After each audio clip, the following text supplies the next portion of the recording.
Thank you, sir, for letting me talk on this. At the outset, I would like to congratulate our Honorable Finance Minister for having put all her energy. She has led very dynamically with a lot of enthusiasm to put the country's economy back on a revival trajectory. And I would also point out that quarter-on-quarter GDP growth of 8.4% was reported on constant prices. And further, for the first half of this financial year, a GDP growth of 13.7% was reported on the corresponding period of the previous year. And even the GST collections have substantially increased year on year. I respect what the senior Dada has spoke, but I think the rise in inflation and the rise in GST collections, there's a lot of difference. GST collections have definitely increased, and we should definitely appreciate the Honorable Finance Minister, because if something goes wrong, definitely we point out things at her. When something is right, I think she needs to get the credit. This is in the national perspective. But I would like to talk about my state's issues, sir. Before I go into that, I would like to recall that both the NDA and UPA came together and split our state. State bifurcation was thrust on our state, even though we didn't want the bifurcation, people of Andhra didn't want. But that's a old story, sir. But during bifurcation, two things were promised to us, sir. We call the Parliament Temple of Democracy. Every word has to be respected here.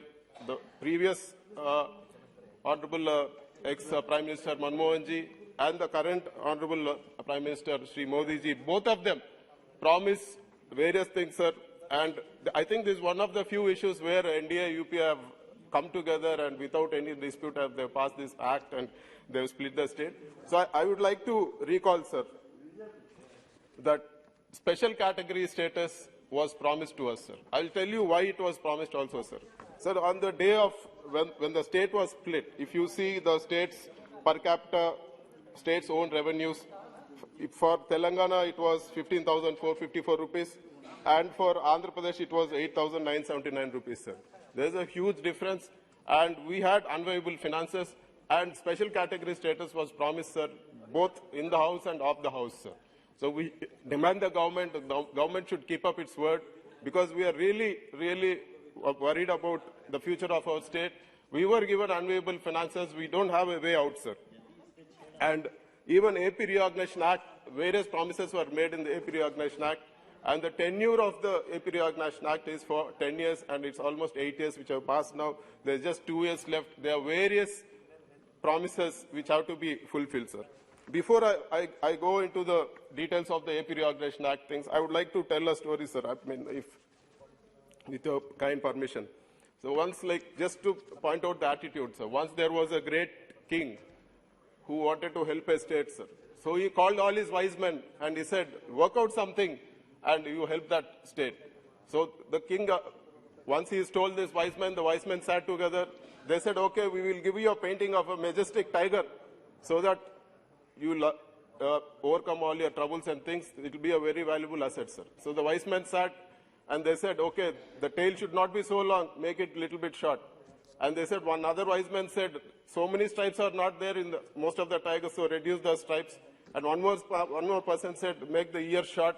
And one more wise man said, the paws are big, make them small. And finally, the people were anticipating what was there, and there was a big unveiling ceremony. Finally, it was unveiled. They found a cat, sir. It was not a tiger.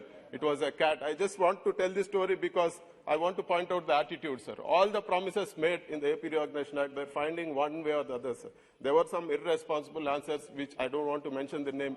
They were saying the tenure of AP Reorganization Act is for 10 years, and it's only 8 years past. Still, we have 2 years to fulfill, sir. What is this sort of answer, sir? We don't accept this sort of answers.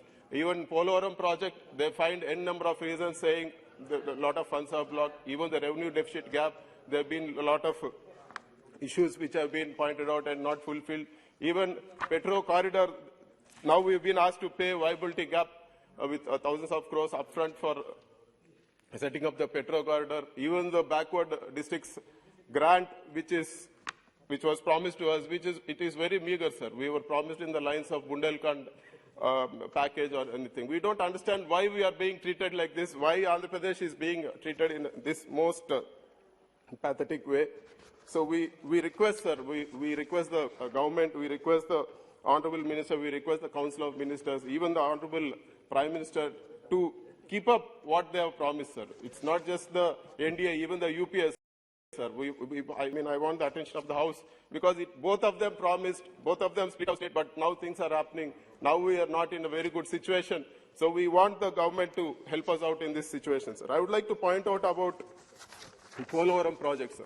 The Polavaram project was started by late Honorable Chief Minister Y.S. Rajశేఖర Reddy. It was designed for 194 TMC, and the project was the execution started before the AP Reorganization Act was announced and before the state was split. The design was for 194 TMC, sir. But if you see, after the AP Reorganization Act was passed, and I think I should read out what was written in the AP Reorganization Act also, sir. It says the Polavaram irrigation project is hereby declared to be a national project. And the other point which I would like to read out is the central government shall execute the project and obtain all requisite clearances, including environmental, forest, rehabilitation, and resettlement norms.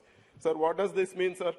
It means that central government will execute this project, and whatever was designed, whatever was planned for 194 TMC, it will be executed, and the whole payment will be made, all clearances will be done. What happened after that is really, I think it's really pathetic, sir, because I want to bring to the notice of the House, sir. After a while, they said, like, we will not permit drinking water component. No other national project in the country, there has been a discrimination for drinking water and irrigation component, which is not fair. And even the revised cost estimate, though it was approved by Technical Advisory Committee, and even the revised cost committee have approved for 55,656 crores. They said, no, we will accept only the one earlier, and it has not been approved in the cabinet. Sir, how are we concerned with this, sir? You clearly promised that we will finish the project at 194 TMC. Whatever was being executed, it was not changed after the Reorganization Act was done or after the state was split. It was designed for 194 TMC, sir. It's basic logic. But why should we go through all this, sir? Why is the central government not executing this project?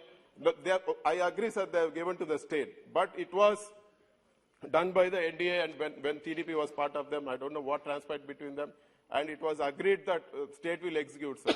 But now the people of Andhra Pradesh are suffering.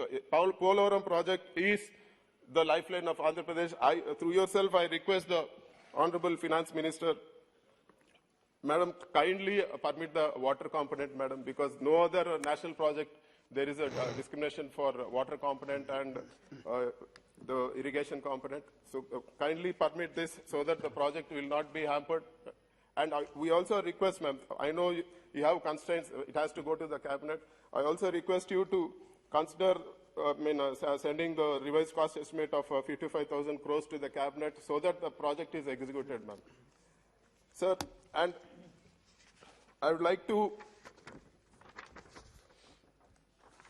talk about the other things also, what is there, sir. There is inadequate coverage of beneficiaries under National Food Security Act for Andhra Pradesh.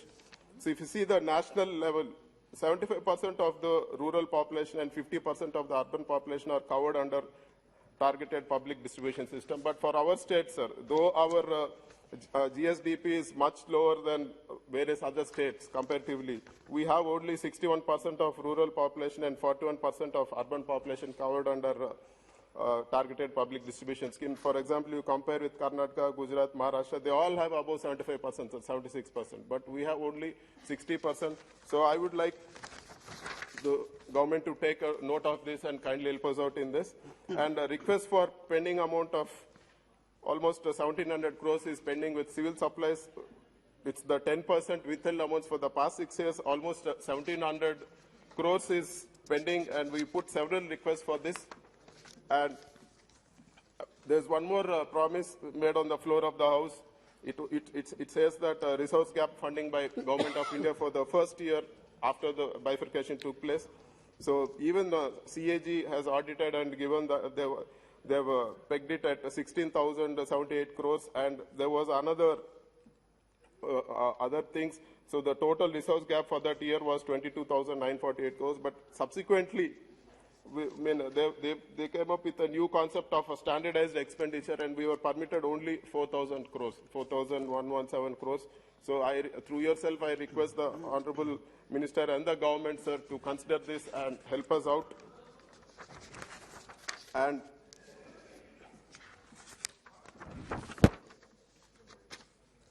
recently, floods have devastated 4 districts of Andhra Pradesh. So there was huge damage. Almost, if you see, like 44 people died. Even a SDRF constable died, and there were like 1,400 villages and almost 196 mandals which got affected, and there's huge damage which has happened. So I request through yourself, I request the government to release an amount of at least 1,000 crores as interim relief, and also depute inter-ministerial central team to assess the damage and losses caused by the heavy rains. So there were unprecedented rains, sir, not even like, I think in the last 200 years, these were the most heaviest rains. And a lot of tanks got breached, a lot of people lost their lives. So I request the government to act in time, sir. If they help us at a later date, it will not be much useful, because right now it's the time for them to help us out. And I also make a request to the government regarding Visakhapatnam steel plant. So through yourself, I request the government not to privatize Visakhapatnam steel plant, sir, because it is a very good asset. We know there are losses, but it has a huge land bank, and provided we give them a captive iron ore mine, sir.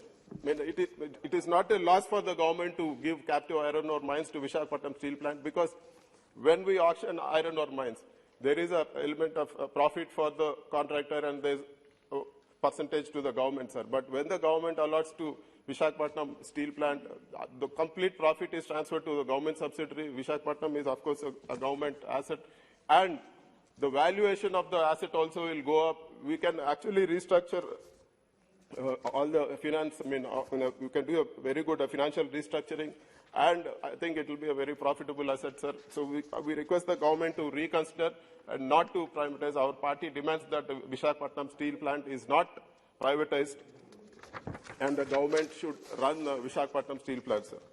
And I will also like to bring to the notice of the government that post-bifurcation, we don't have tier 1 cities, sir. We have all medium-sized cities. So we are not getting enough investments in the medical sector. We suffered in COVID, sir. Our patients had to go to Hyderabad or Bangalore or Chennai for better treatment. We had very few hospitals. So our Honorable Chief Minister has come up with 13 new medical colleges and hospitals, because there is no other option. When private investment is not coming, the government has to step in and do. So even the Honorable Prime Minister has announced that the Government of India will sanction 1 new government medical college for every uncovered district. So I request, through yourself, I request the Honorable Minister and the government, sir, so to help us out in the construction of these medical colleges. And I would also like to bring to the notice of the Minister that she has that cryptocurrency, whatever regulation is being done.